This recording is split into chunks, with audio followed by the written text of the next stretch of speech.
Hey guys, welcome back to King's Outdoor Life. As you can see, we're outdoors today where we're supposed to be. We're working on this fence project or railing you can see behind me. This product is called TimberTech Impressions. It is the rail system that come in pre-built sections and you have to put them together. So I'm going to a little bit of detail here in the beginning. It's going to be a long-winded intro, but what I find is a lot of people only watch so long. So I'm going to try to give you most of what you need right here at the beginning, and then you can go on about your business, but I will walk through and show you several of the steps as we go. First of all, I'll say this is a pretty difficult do-it-yourself project. Used to some of the I don't know, shows or whatever would rate the scale. On a scale of 1 to 10, this is a 7 hammer project or something. And I would say this is a pretty difficult project because you have to have a lot of different tools. For one, number one, you have to have a hammer, a hammer drill, a regular drill. You need to have another power tool to put on the actual screw fasteners. There'll be 2 different types of drills you have to have. You would need a miter saw. You're going to need tape measure, some sort of wrench or socket set. You're going to need several different types of bits. Got to have the right kind of bit or you won't be able to do this the way you're doing it. So you have to have a lot of different tools, number one. Number two, you have to be very precise. This is all metal. There's not any forgiveness. If you cut one of these pieces too short, you can't do anything with it. You can't add anything back to it. You have to be precise on your drilling. If these don't line up, then it's not going to line up. It's not going to look good. It's not going to fit right. You have to be precise on your plumb. Make sure everything is level and plumb. So that's another tool you got to have that I didn't mention, is some sort of plumb device. I'll show you what I use in a minute. But all in all, it's a fairly difficult project, and you really should have help sometimes. There's several of these processes that I'm doing by myself and using some clamps. There's another tool I use, but really you'd be better off with help to do this project. So I'll go through this and show you kind of what I did and show you my steps. And I'll say this is my first time to do this. If you've done this more than one time, you've done it more than I have. But this time with one more will be twice for me. So if you've never done it, let me either encourage you here with this video, show you some of the things that I did, and that way you don't make the same mistakes that I made, or maybe discourage you and encourage you to hire a professional. But I don't want to do that. If I can do it, anybody can do it, right? Well, maybe, I don't know. But anyway, thanks for watching. Sorry for the long intro, but that kind of gives you a lot of the info I wanted to give you on the front end. If you haven't already, click like and subscribe down below and turn on the notifications. I'm going to try to do a better job of putting out more videos this summer, and I'd love to have you along for each video. So again, like, subscribe, turn on the notifications, and thank you for watching King's Outdoor Life. So after a very long intro, let me go to where I started. I started on this post here because I knew I had a long section, went all the way behind the pool, and I knew I had to start where this curved wall began. So I'll do a separate video because this one's already going to be long, I'm afraid, on how I'm going to go about doing that curved section. But I started here because I knew I wanted to have full 8-foot panels all the way down through there. So I started with this post here, and I got a long straight run. So I'm gonna start here with my first tip. Hey, look at this. I blew all this off yesterday and this morning. These little things from oak trees are everywhere, so I apologize for that, but I can't keep them away. All right, so I determined where I was gonna put these posts, and I'm putting these posts into the capstone of this retaining wall. So I want to make sure they're nice and straight all the way down through there, and I had to determine how far out I wanted to be. So I came off 3 inches from the edge, and lots of times you'll see the recommendation is 3 inches on center, but I went 3 inches to my first drilling, so I'd be plenty away from the edge. Second thing I did there, I decided to put the 2 hangers on each side of the post before I did anything else, before I mounted the post. And then I'll show you how I went about mounting that post in a step-by-step process. But I'll go ahead and say this. After you put up those 2 brackets, you got to get this fence section mounted. You put it in the bottom first, and then then the top, you attach the top. I'll show you each of these steps. It has a rail covering. It goes across the bottom. You pop it on, put in the little thing there in the middle to hold it up. And then one of the hardest things, well, I don't know about the hardest, but anyway, it's difficult, is you got to pop on that little rail cover at the top and then put on your top cap. All right, so 5 minutes in here almost, and that kind of gives you the quick synopsis of the steps, but I'll show you each step. All right, step 1 is layout. You want to lay this thing out in your head, or like I do, in your sleep, or before you can go to sleep. Figure out exactly how you're going to do what. So in this case, this is a long straight section here before I have this curve here and the curve at the end of the retaining wall here. So this long straight section, I need a post on each end, and each section is 8 feet. So I'm gonna walk down to this end so you can see the other tape measure, and you can see 24 feet. So I know where it's a little light I've got sitting there just to kind of show you. That light's gonna be one post, and that light down there will be a post, and there'll be 2 posts in between for that 3 sections of fence to work out evenly. So I'm gonna go ahead and plan that I don't want, if I can help it, you can't always guarantee this, I don't want my post, the holes that I got to drill, I don't want it to be in those cracks. So I'm gonna plan the first post to be right there where that light is, and 8 feet will be at 16. So that one might end up falling on that crack, but I can't help that as much. You know, same with this one. And then also to make it work out where this one will fall here, straddling that crack before I make that bend. So I'm gonna make sure my layout starts there with where my posts are gonna be. So I've got all my posts laid out and marked exactly where I want them. Check this one. Turn just a smidge there. These are not square, so it's hard to get exactly square. But I've got these marked or laid out where I want them. I'm gonna take my Sharpie. Is that considered a tool? Is that another tool you need, is a Sharpie and a pencil? Put marks there. Make the spot where I want them to hit. Okay. Make sure I get this a little bit. Set that aside, and then drill. I got tape on my bit to be sure I don't drill too deep. I want the exact depth.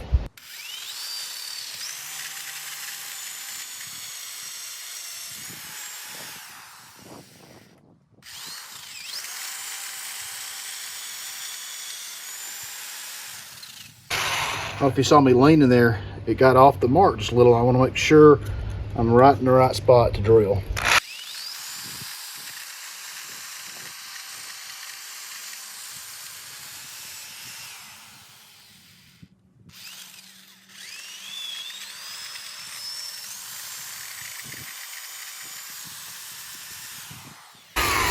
Okay, now I get my shop vac, drill all that, or excuse me, suction off all that dust out of my way, and set the post. Okay, before I set this post, I want to go ahead and put my brackets on there. These brackets look like this, and they go on the post just like so. And they give you an exact measurement of 2 7/8 inches to the top of that bracket. It's really hard to hold this bracket and hold it center, and then you got to drill your hole before you put these screws in there. Now these are self-tapping screws. I got my little tray here. These are self-tapping screws, but it's still hard to make those things get in the right place. It wants to wobble around on it. So I do a little pilot hole first. Next thing I did is I made me a little template. Hope you can see my little template here. This looks like a square with a hole in it, right? But what I did is this fits right down here against that, what would you call that? It fits right against the top of that little ring. I can't think of what to call that. And then I've got this cut to the exact size. My little hole's cut to the exact size here, but that actually will hold that bracket. Let me see if I can see. Can you see? There, here you go. So that holds that bracket exactly where I want it. So I can just put it down on the post, and it's gonna hold it the right height, and I can make it hold it in the center of the post that way. And then I can just come in, and you don't have to do much. Just make you a little mark so you know where to drill. I just made me 2 little spots, just barely little spots, so I can see where to drill. Now I can come in, drill my hole, get rid of those shavings there. Then I can come back. I can come back now and put these screws in there exactly where they want to be. Sometimes it's easier just to stick them there. Some people would rather stick it through the bracket like this first and put one in, whichever you prefer there. But again, always try to blow your shavings. Get those shavings. You don't want to get a little piece of metal shaving up under it, so get those out of the way. Put each of those screws in there. You don't want to over tighten these. Once they get all the way set, they'll strip. So just get them nice and tight and stop there. So I'm gonna do one of those on each side. Then when I set my post, it's just a whole lot easier to do that. All right, so I'll do one more real quick and I'll run it fast forward, baby.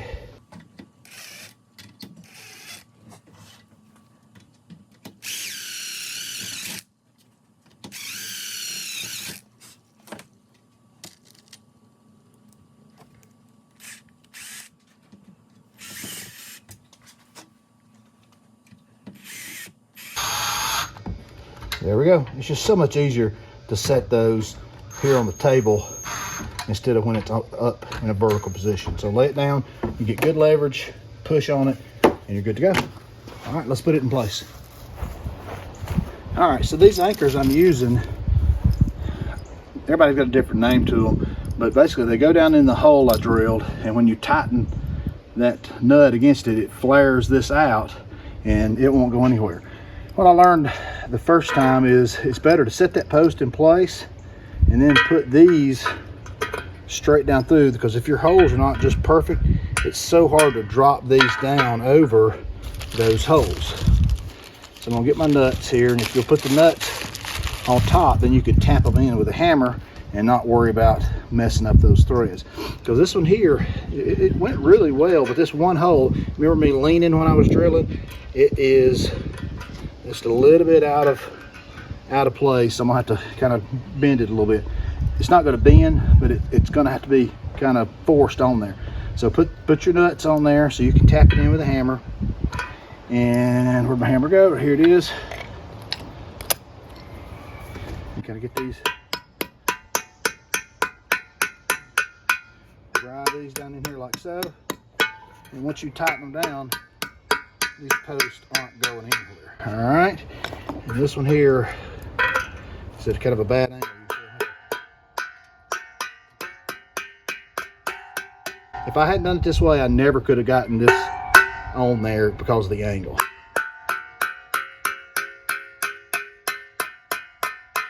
But instead, I'm in good shape here. Get them down as far as they'll go. As long as you got it, I'm gonna leave this one just a little bit more. Uh-oh, messed up there.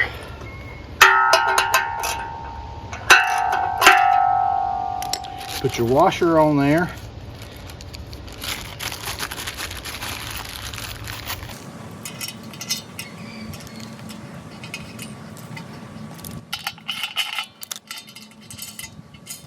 Now put your, I use this kind of level because I can put this on there with the rubber band and it holds it. I just pop the rubber band off and it holds it on there for me so I can see both sides at one time, and that is holding it in place just like so. Make sure you don't have it stuck in between there, and that way I can see which way plumb is in both directions. Put these on here. All right, so now when you get this perfectly level and plumb, make sure my rubber band's under it right there. There we go. This is pretty level and plumb. Actually, it's really level and plumb. They're not all that way. Sometimes you'll have to stick a washer under one corner or another, or maybe two corners, to get that nice and level and plumb. If it's not level and plumb, then it's going to make your distance when you're measuring your rail between these posts. You have to cut your top rail and your bottom rail at a different measurement, because when it's not straight up and down, it makes those panels, the top will be longer or shorter than the bottom. So you want to make sure, and obviously for the way it looks too, you want it to be nice and plumb. All right, so we'll tighten all these down. We'll be in good shape here. So now here I am to my next post, and I'm measuring there. You can see, I don't know if you can see that. Let me take the camera out of the stand here to be easier to see. I'm at 89 inches base to base, and that makes it 91 inches from post to post. These 8-foot sections are actually at 91 3/16 or 91 1/4 or something like that. I don't want to cut off a bunch, but I want to be sure I got enough. So I've learned from trial and error here, the few I've put up, if you do base to base at 89, it leaves me right at 91. So I cut just a little off each post, or excuse me, off each section of fence, and it's a good fit. So 89 inches base to base, and I will mark my holes here and go again. All right, well, while you're away, which was what, 1 second, after setting that post, I set that post and those two. So I got 4 posts here, ready to put 3 sections of the rail in place. So what the instructions say to do, I got the rail out. The rail comes with a bottom cover that is clamped on the bottom, but I unclamped it. It says to put it in place and then to clamp the rail in place with these clamps, some sort of clamp like this. So you clamp it in place and mark each end where you need to take off. What you have here is you count the spindles: 1, 2, 3, 4, 5, 6, 7, 8, 9, 10, 20. There's 20 of these spindles. So you take 2, 4, 6, 8, 10. This is the center point at the 10th spindle. So if you need a section of rail that's 60 inches, let's say you got an odd section at 60 inches, you mark the center point and you measure 30 inches off center, so that center rail will be dead center. That way you don't have some wonky distance with only this much space in between one of your pickets and the post. In my case, I only need to take off like maybe 1/4 of an inch, so maybe let's see, 1/4 inch, maybe 3/8. So I'm going to just take it off one end, because you'll never see 3/8 when you do that. So what I've learned so far doing it is I'm going to measure my distance here in between and then cut that rail so the bottom will sit on there and then the top will slide right in place. Okay, so here's where the miter saw comes in. I got it set up here so I can set this on the table here. I've got it marked where I want to cut it. The miter saw is so good because you get a nice square cut every time. So I got my mark there, and eye protection, ear protection, all those safety features.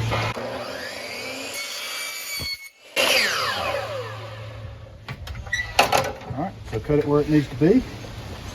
I've got the top marked. I'm gonna flip it over and we'll cut the top while I'm here. You just got to remember which one was the top, which one was the bottom. Get this piece out of the way here. And if you cut one too much, you can maybe use another place, but if you cut it not enough, you can always come in and cut it in. So I'd rather cut it 3 times as to cut it wrong once.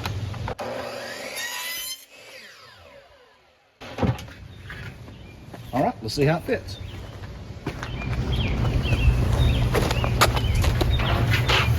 All right, so what you do is you set your bottom end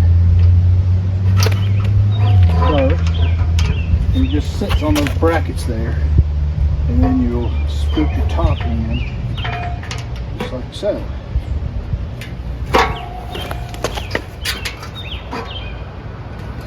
All right, I got lucky and it got just right the first time. I'm going to be sure you don't scratch your rail there, and that's in place. So now, I say I got lucky. Also, I measured a bunch.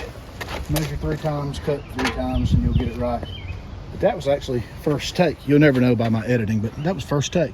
So that's in place. Now, you'll screw it to the brackets on each of those posts there. So I'll run a screw right through the bracket here. I'll run a screw through the bracket here, and that'll fix the bottom, and I'll show you how to put the brackets in the top, and we'll fix those. So several things to consider here. I've got my bracket, or excuse me, I got my clamp on there to hold that, and I want to make sure that it's center of the post on both sides. So I got my brackets holding in place, center on both sides. I'm gonna set the tripod up here, and I've also got a small level, so I can move this around a little bit, but I want to try to make sure this rail is straight up and down too on each side. So once I'm sure that it's straight up and down on each side, you'll put the bracket in the channel. So I'm gonna put the bracket in that channel. Make sure it hasn't moved. When you do that, it'll move a little bit. So I'm gonna make sure it's still plumb.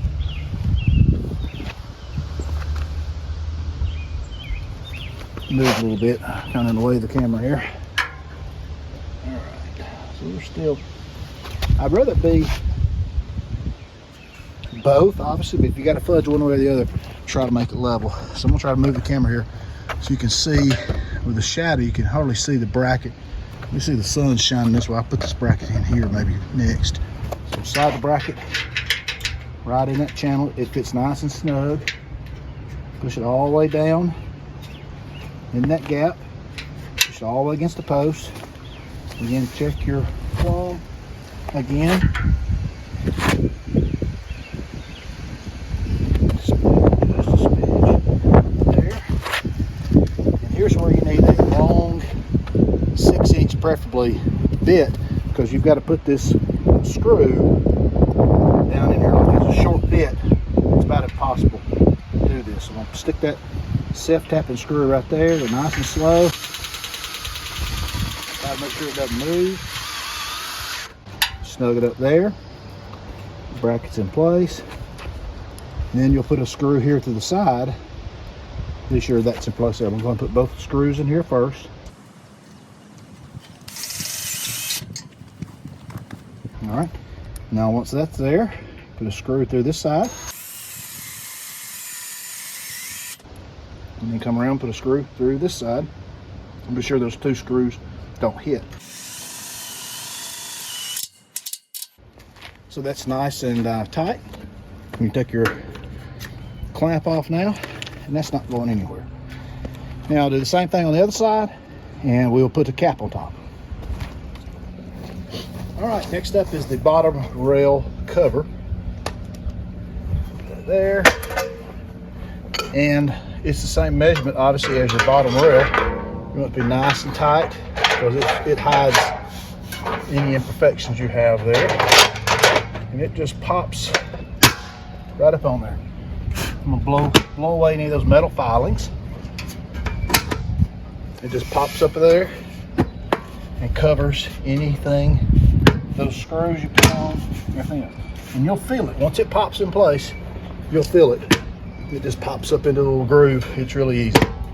All right, now the manufacturer suggests any span over 6 feet have a little leg here that goes in the middle. So you'll need to measure your middle.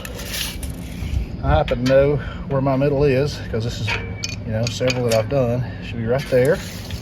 We'll measure from both posts, and be sure I got that in the middle. Where'd my screw go? There's the screw.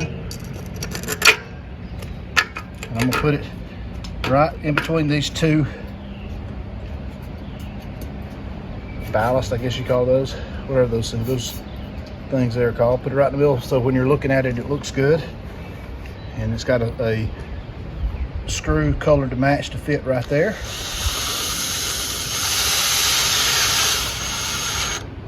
And then that's in place to get rid of any sag you have in the rail. All right, now we got to put a clip on the top rail. So the top rail that I chose is pretty simple. I mean, it's just it's kind of got a little bit of an ornate twist to it, or edges to it, but they have different versions that you can choose that have a rail that you can sit like a coffee I think they call it a coffee rail or something. You can set a drink on top of it, or you can take that has the brackets. You can take a TimberTech, the synthetic material that sits on top, to be a wide rail. But this is all I wanted, like this. You cut it to the same length as the top rail, and then it pops into place. So far, I don't want to say this has been the hardest part, but it's the most tedious, if you will, because it will snap on, but you got to snap it on. And you want to support the rail from the bottom, because you don't want to be pushing down and bend it. It's sturdy, it's strong, it feels good and all, but it will bend and flex. So you want to either cut some wood blocks to the right height to support the push, or take your foot and support it, and just go down through here and try to clip it on. And we learned last night, you put 3 people, 1 on each side, 1 in the middle, it did a little better. My friend who is a builder, he said they take a rubber mallet and whack it, but be careful with that, because I tried that and I felt like it made little indentions, like almost like hail damage where I was hitting it with that rubber hammer. So try to get it with your hands and pop it in place, and you'll feel it. Once it clicks in place, you'll feel it. You have to go all the way down and click it in place. So it's just trial and error thing there. And once you've done that, you know, you've got end caps that you put on top of the caps there. Put the cap on top. Again, my friend who's a builder, he said take a little silicone and dab on that to put those on. That way they won't come off. And then at the bottom, you can see the base where my bolts are. If you're doing this into a deck, it's just screws, but still, they've got a nice little ring that fits up on each side of that to cover those. All right, it's a pretty long video for me.